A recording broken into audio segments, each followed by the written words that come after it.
Good afternoon, students. I'm coming to you midweek just to say hello, check in, and cheer you on, give you encouragement, and also to provide some additional information and clarification about this week's activities. I did notice that a lot of people are submitting, and I'm really pleased to see that. You guys are doing a good job. Hello. I've added my face to my voice, so now you can see me, and hopefully that's helpful to have a little bit, a little bit more of a feeling of a lecture with these videos.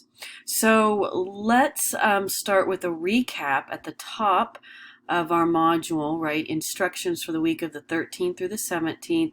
I'm not going to go through all of this again. We've done this in a video at the beginning of the week, but quick review, check the feedback from last week, compose your second body paragraph. Many of you posted that.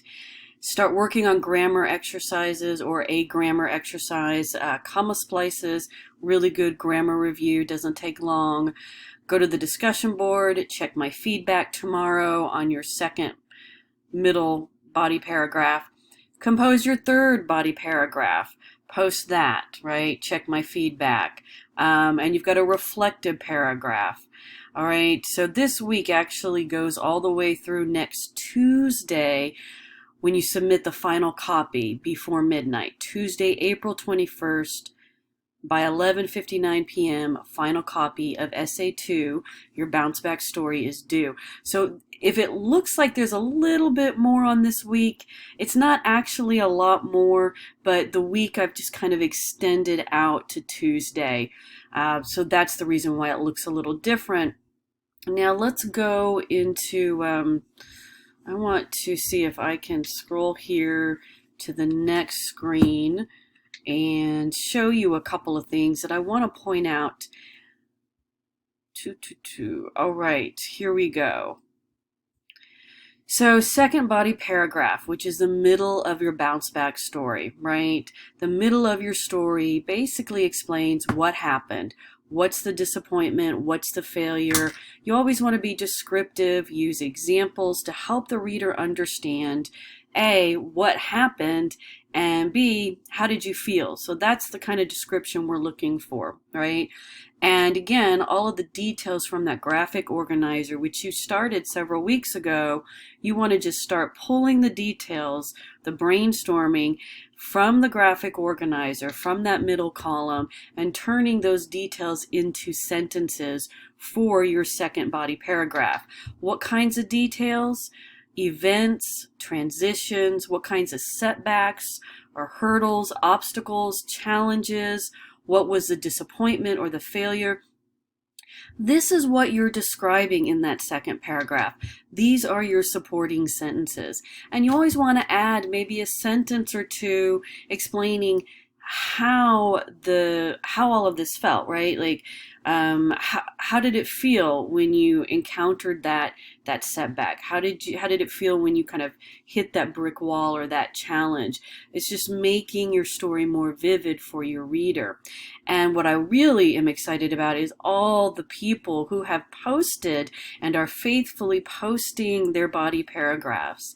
Now, I have not had a chance to give feedback on all of these paragraphs, but I will be doing that tonight and Thursday morning. So give me a little bit of time tonight into Thursday morning. I'm going to be back online by 10 a.m., our normal class time, right? You don't have to be online every Tuesday and Thursday from 10 a.m. to 11:50. Asynchronous instruction. You can go online and do the work anytime, but if you're looking for a time when you know I'm going to be online and I'll respond relatively quickly, then normal class time hours, Tuesday and Thursday, I am online every Tuesday and Thursday, and actually throughout the entire week. But I'll be online finishing up my comments Thursday morning and just providing some feedback and probably updating grades, and I'll just be online to answer your questions. But what I want to do is say kudos to Raymundo, kudos to Rashid, kudos to Trishala, kudos Ethan, Kudos DJ, kudos Kayla. You guys are doing a great job, and actually everybody's doing a good job. I just want to point out these individuals specifically. If you haven't had a chance to post your second paragraph, don't stress about it. Just go online and do that tonight or tomorrow, and I can still get to it and give you feedback. So very nice job, guys. Good job. All right. Oh, you know what? I hit the next button too quickly. Let me go back. So I'm going to provide feedback tonight and tomorrow on those paragraphs, but I also want to show you something else. I want to show you the rubric. So I'm not sure that everybody sees the rubrics that I am attaching to these assignments. So there's a rubric for all of the tasks in this week's module, right? The body paragraph that you posted is worth 10 points. How am I assessing it? Well, primarily through the quality of ideas. Does the author provide relevant and meaningful ideas and content that reflect a high level of thoughtfulness and engagement with the assignment? So, you know, a draft is a draft. It doesn't have to be perfect by any means. It really shouldn't be. It's going to have grammatical errors and spelling errors. It's not going to be perfect. But you know, are you really engaged? Like, are you really trying? Are you really doing your best and trying to put meaningful and relevant, you know, description and details in those paragraphs? So 7 to 4 points is well done, you know, very good job. Anywhere from 0 to 4 is an adequate job. And then the second category, did you follow directions? Right? Did the author accurately execute directions and fulfill the assignment? So 2 to 3 points, very good. 2 to 0, you know, somewhat followed. So what kinds of directions am I looking for on the like drafts of body paragraphs? Well, obviously you guys need to have a topic sentence that states clear focus. You need to have several, like 3, 4 descriptive supporting sentences with examples, and you need to have a concluding sentence or a transitional sentence. You know, you need to wrap up that paragraph and maybe start to transition to the next paragraph. So you need to follow that format, right? And that's part of the directions, okay? So that is, in addition to providing feedback on your writing, that's how I'm assessing your drafts. So let's click next, right? You can click next or previous to work through the module. Comma splices. This is a great exercise. I know grammar is not terribly glamorous or sexy, but you know what? It's important, especially when we start to think about proofreading our drafts before submitting a final copy next week. And what I want you to see is that these exercises, right, you're just going to click on them, read the directions, do a couple of examples. After completing the exercise, you know, type up a quick reflective paragraph telling me what you learned. Be descriptive. What did you learn from the exercises? A paragraph is about 4 or 5 sentences, okay? This is not a formal assignment. It's worth 5 points. It's a text box entry. This is due today, but like all the assignments in the module, everything opens up on Monday, and it's available all week long, right, through the 19th. Up until 11:59 p.m.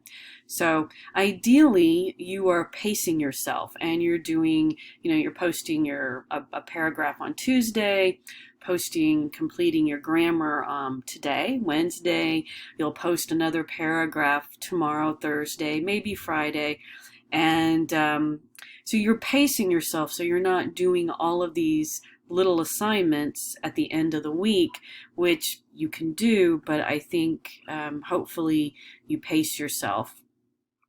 And again, here's the rubric, you know, thoughtfulness and directions, okay? All right, so this is another important assignment because it's another draft, and it's your third and final body paragraph for your second essay. And this is due toward the end of the week. Thursday is the due date I gave it, but ideally you'll submit it by Friday so I can give you feedback on your writing before the weekend. And this assignment's going to look very similar, right? Copy and paste the working thesis statement at the top, skip a couple lines, and then start typing, composing your third body paragraph. Now, your third paragraph tells the reader the end of your story. This paragraph explains how you bounced back. It explains the comeback. What did you learn from the experience? So again, be descriptive. Use rich detail. Try to explain not only how you came back, but how you felt after the whole, this whole chapter in your life. Do you feel grateful for the experience? Was it hard, but you're grateful that you had it? Be a little descriptive about how you're feeling. And again, go to your organizer, go to the third column of the graphic organizer and pull those details, that brainstorming from the third column, and start putting those details into complete sentences and putting those sentences into a paragraph with the topic sentence, supporting sentences that relate back to the topic sentence, and a couple of examples that support your description, okay? And then finally a concluding sentence to wrap it all up. And so again, quick review, you're talking about how you came back, what you learned, and maybe what a next or new goal is. Okay, so that's important. And I want to be able to go online Friday and see everybody's paragraphs, and again, provide my feedback. All right. That way, going into the weekend and Monday, your job is going to be making revisions, typing up your intro and your conclusion. Most of you have already started to type an introductory paragraph because that's your thesis statement. So an intro is just a few more sentences, right? So once you have all these body paragraphs, you're just kind of wrapping it up. You're doing revisions, you're typing up your conclusion, proofreading it one more time. You're pretty close to done. And so, ideally by Sunday, again, this is kind of some flexibility. So I think if you can do your third paragraph by Friday and this short reflection by Sunday, you'll be in really good shape. It's just think and reflect on all the feedback you've received from me and think about what kinds of changes you're going to make, okay? It's maybe 4 or 5 sentences tops. And here are the questions. It's worth 5 points. Don't spend a lot of time on this, but do some reflecting and thinking, obviously. Again, here is the rubric, okay? There's a rubric for every assignment that you turn in just to help guide you as you're doing the work so that you know what I'm looking for when I'm grading it and assessing it. And then here's a very important link, and that is the final copy of Essay2. It is worth 100 points. It is due Tuesday, April 21st, so the early part of next week, before midnight. And here is the rubric for how I am going to assess the final copy of Essay2. And I do want you to take a close look at this into the weekend, maybe in the weekend or by Monday. Take a look at the criteria: thesis statement, 3 topic sentences, descriptive paragraphs, organization, grammar, okay, introduction and conclusion. All of that for 100 points. So that's how I'm assessing that final copy. It's very similar to the rubric for Essay1. And so you'll see quite a few similarities, but a little different.